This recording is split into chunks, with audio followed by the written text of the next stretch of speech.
S, Chamarajanagar ಮುಂದಿನ ಕ್ಷೇತ್ರ ಶ್ರೀನಿವಾಸ್ ಪ್ರಸಾದ್ ಇಲ್ಲಿ ಸಂಸದರು, ಅವ್ರು ನಿಲ್ಲಲ್ಲ. ಬಿಜೆಪಿಯಲ್ಲಿ ಕೂಡ ಅಭ್ಯರ್ಥಿಗಳು ನೋಡ್ಬೇಕು. ಇನ್ನು ಕಾಂಗ್ರೆಸ್ ಇಂದ ಎಚ್ ಸಿ ಮಹದೇವಪ್ಪ ಸಚಿವರು, ಅವರು ಹಾಗೆ ಅವ್ರ ಪುತ್ರ ಸುನಿಲ್ ಬೋಸ್, ಹಾಗೆ ನಂಜುಂಡಸ್ವಾಮಿ ಆಕಾಂಕ್ಷಿಗಳು. ಇಲ್ಲೇನಿದೆ ಕ್ಲಿಯರ್ ಕಟ್ ಆಗಿ ಅಪ್ಪ ವರ್ಸಸ್ ಮಗ ಅಷ್ಟೇ. ಚಾಮರಾಜನಗರದಲ್ಲಿ ಎಚ್ ಸಿ ಮಹದೇವಪ್ಪಗೆ ಟಿಕೆಟ್ ಕೊಟ್ರೆ ಗೆಲ್ತಾರೆ ಅಂತ ಅವ್ರು ಅನ್ಕೊಂಡವ್ರೆ. ಹೌದು, ಯಾಕೆ ಕಂಪೇರ್ ಟು ಸುನಿಲ್ ಬೋಸ್ ಕೊಟ್ರೆ 100% ಕಾಂಗ್ರೆಸ್ ಸೋಲು ಬಿಕಾಸ್ ಆಫ್ ನೆಗೆಟಿವ್ ಇದೆ ಸುನಿಲ್ ಬೋಸ್ಗೆ ಅಂತ ಚರ್ಚೆಯಲ್ಲಿ. ಹೌದು, ಮಹದೇವಪ್ಪ ಅವ್ರಿಗೆ ಒಳ್ಳೆ ಹೆಸರಿದೆ, ಪುತ್ರ ಸುನಿಲ್ ಬೋಸ್ಗೆ ನೆಗೆಟಿವ್ ಇದೆ. ಆ ಥರದ ವಾವ್ ನಾಯಕರು ಸೂಪರ್ ಅನ್ನೋ ವಾತಾವರಣ ಇಲ್ಲ ಅನ್ನೋದು ಅಲ್ಲಿ ಚರ್ಚೆ.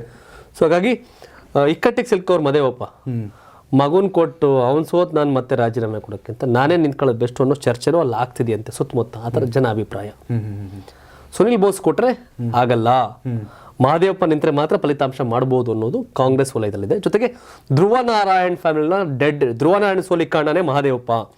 ಧ್ರುವ ನಾರಾಯಣ್ ಸೋಲ್ಸಿದ್ದೆ ಮಹದೇವಪ್ಪ, ಧ್ರುವ ನಾರಾಯಣ್ಗೆ ಹಿಂಸೆ ಕೊಟ್ಟಿದೆ ಮಹದೇವಪ್ಪ ಅನ್ನೋದು ಬಲವಾಗಿ ಚಾಮರಾಜನಗರದಲ್ಲಿದೆ.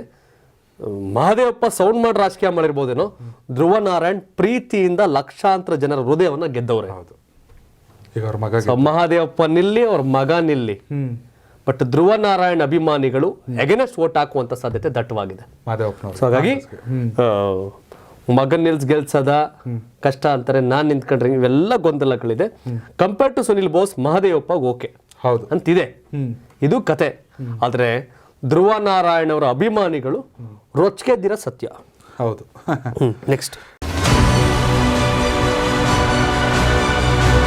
ಕರ್ನಾಟಕದಲ್ಲಿ ಅತಿ ಹೆಚ್ಚು ಕಷ್ಟದಲ್ಲಿರ್ತಕ್ಕಂಥ ವ್ಯಕ್ತಿ, ಧೈರ್ಯವಾಗಿ ಬದುಕ್ತಾ ಇರ್ತಕ್ಕಂಥ ದಂಪತಿ ಅಂದ್ರೆ ಇವರಿಬ್ಬರು. ಮನೆಯಲ್ಲೇ ಬೆಟ್ಟದಷ್ಟು ಕಷ್ಟ ಇರ್ಬೇಕಾದ್ರೆ ಸಾವಿರಾರು ಫ್ಯಾಮಿಲಿಯ ಕಷ್ಟಕ್ಕೆ ಮಿಡಿಯೋದಿದೆಯಲ್ಲ, ಹ್ಯಾಟ್ಸ್ ಆಫ್ ಹೇಳಲೇಬೇಕು. ಪ್ರಪಂಚದ ಅತಿ ದೊಡ್ಡ ಕಾಯಿಲೆ ಬಂದ್ರು ಒಂದಷ್ಟು ತಿಂಗಳು ವರ್ಷನ ಬದುಕಬಹುದು, ಬಟ್ ನೀರಿಗೆ ಬಿದ್ರೆ ಗಂಟೆ ಲೆಕ್ಕಲ್ಲ, ನಿಮಿಷದ ಲೆಕ್ಕದಲ್ಲಿ ಪ್ರಾಣ ಹೋಗುತ್ತೆ.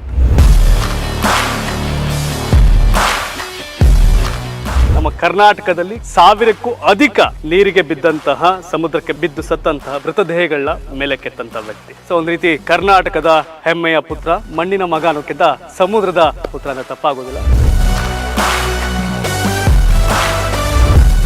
ಈಶ್ವರ ಮಲ್ಪೆ ಅವರ ಸೇವೆ ನಮಗೆ ತುಂಬಾ ಖುಷಿ ತಂದಿದೆ. ಅವರಿಗೆ ಒಂದು ದೇವರು ಕೊಟ್ಟ ವರ ಅದು, ಹೇಗೆ ಒಳ್ಳೆದಕ್ಕೆ ಯೂಸ್ ಮಾಡಬೇಕು ಹಾಗೇನೆ ಯೂಸ್ ಮಾಡ್ಕೊಂಡು ಬಂದಿದ್ದಾರೆ. ಅವರ ಮುಂದೆ ನಾವು ಎಂತ ಸಲ್ಲ, ನಮ್ದೊಂದು ಅಳಿಲು ಸೇವೆ ಅಷ್ಟೇ.